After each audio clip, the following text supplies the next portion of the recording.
Hi guys, in this video I'm going to be talking about a new skill that I want us to start using in our writing, which I'm going to call dialogue, or sometimes you could say quotes.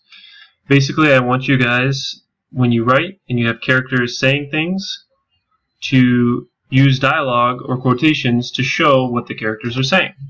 This is something we see all the time in different things that we read. For example, here's an example from Hold the Flag High. The two characters are talking to each other, Ned and Sergeant Carney. If you look carefully, you see what they say is enclosed inside these quotation marks. Okay?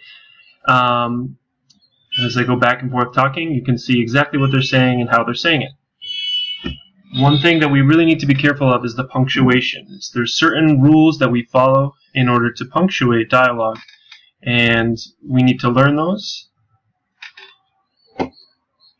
So not only am I going to be asking you to use dialogue in your stories, but also I'm going to be checking to see that you're using the proper punctuation for them. There's all sorts of rules for doing that, so I have everything kind of summarized here. So basically, to summarize, we use dialogue in stories to show what characters are saying. And if we're doing something where we're showing what someone said in real life, we call that quotes. So if you're doing a research article and you interviewed someone and you want to say what they really said, you would follow the same grammar rules and call it quotes. But when you're doing a story, you'd call it dialogue. The reason why we do it is because it makes stories more interesting. It can show the character's personality when you show exactly what they say. Pay attention to how authors use dialogue in your daily reading books. This is something you see in all sorts of books. And so we're just following the same rules that every author uses. So try to get ideas for writing from what you read. Okay? And like I said, I'm going to be grading in the future your use of punctuation when you include dialogue. So in your stories, you're not just going to say, oh, my brother said this, my sister said that, I said this. You're going to use dialogue just like we see in real books. Here are the rules we have here. Okay, when someone's speaking, the first thing they should say should begin with a capital letter.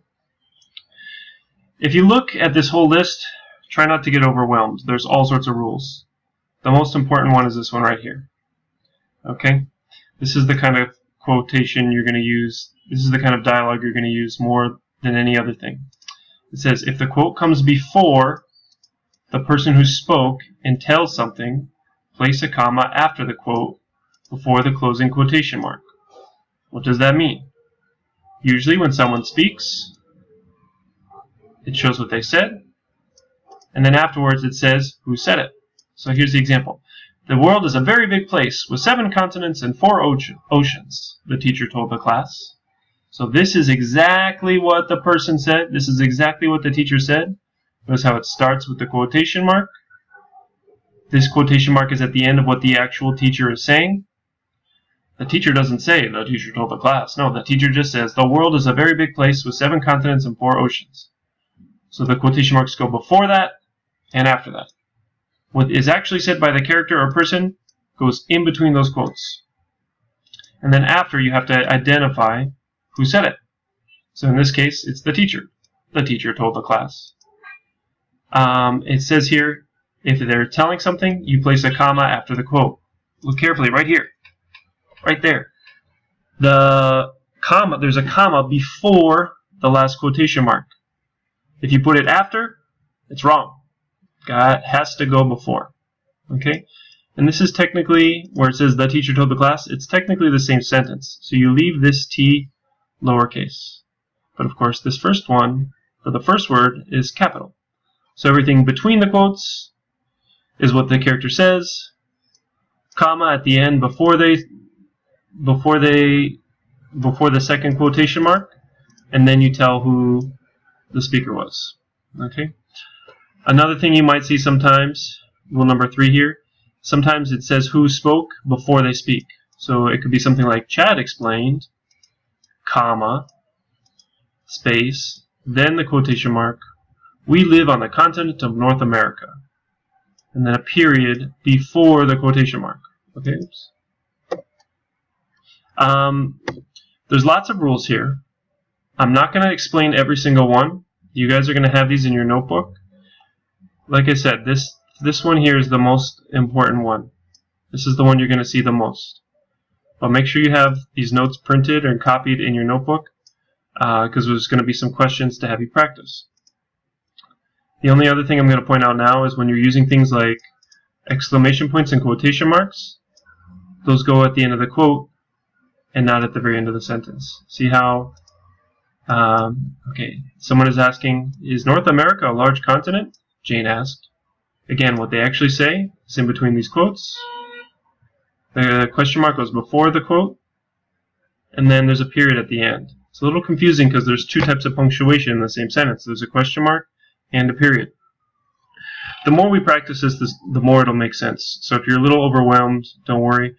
But we're going to start practicing and making sure that we use these quotes, we use dialogue in our stories. And you're going to need to include at least one quote in your personal narrative. Here's my example of Grandpa and the Bear. I only had one thing that was said, but so let me just check and see that I followed the rules correctly. Okay. So the one thing that I said here in the whole story, this is the only dialogue I have. It says, "Grandpa," I said in a hushed, frightened voice, "I can hear a bear growling outside." Notice there's a quotation mark here and here because it goes around what is actually said. There's a comma before the quotation mark.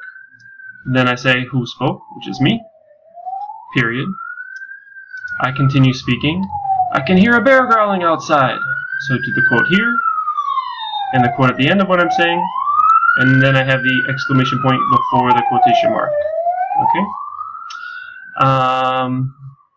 And I don't have to say again who is speaking because it's still me. I identify that I'm speaking here, and it's still me speaking here.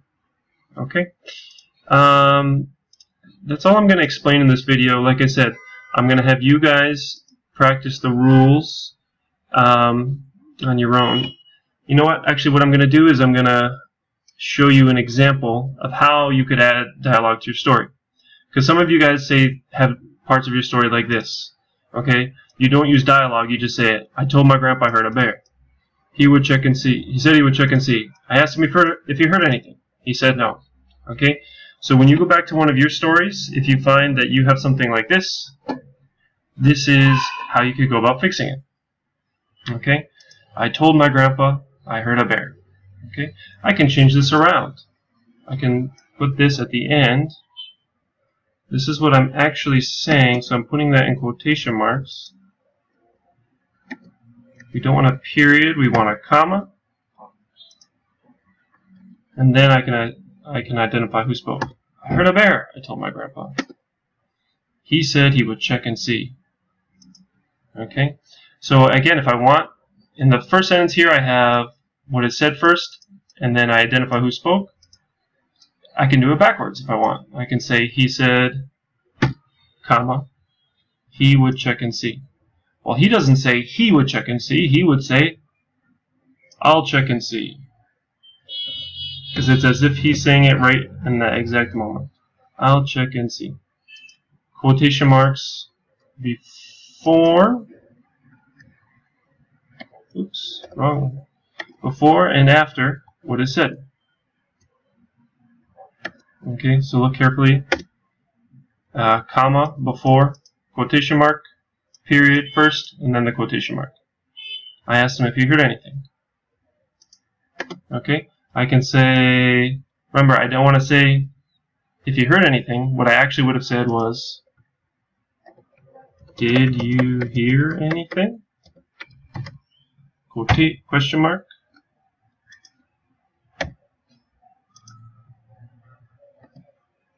Question mark, quotation mark, I asked him. And I can delete this. Period at the end. Okay, he said no. So I can choose. I can say he said first, or I can put it at the end. And I'll just make it simple and I'll say no. He said. So again, last thing, look carefully to where I have the commas, the periods, the question marks, the quotes. Lots of rules. It's a little confusing, but the more you do it, I promise, the more it will make sense. So study these notes. We're going to have We're going to print these and have these in our notebook.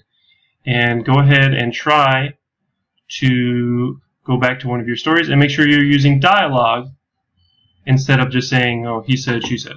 Okay? Good luck.